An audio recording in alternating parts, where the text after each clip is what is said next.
What's happening, Panda Nation? Peter Von Panda here. I have in my hand here 2 heads of 2 chippers, reshafting some clubs here. You may be thinking about using a chipper. In fact, I'm putting a chipper back in the bag because of how badly I was chipping last week, and I just left so many strokes on the game.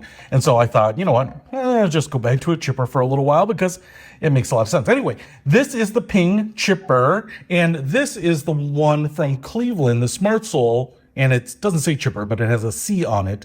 And you might be wondering, how much do these weigh? And that's because you may be thinking about swing weight. If you're a little bit like me, you may love a lot of head weight down on the club when you're around the green, especially short clubs, wedges. Obviously, they are in the 300 gram range.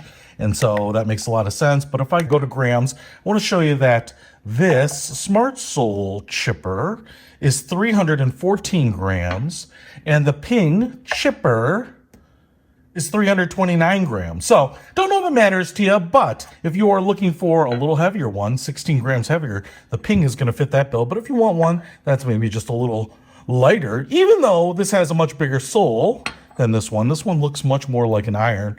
This one is actually quite a bit heavier, so 329 grams. All right, hey, hopefully that helps. I'll see you later. Peter Von Panda, out.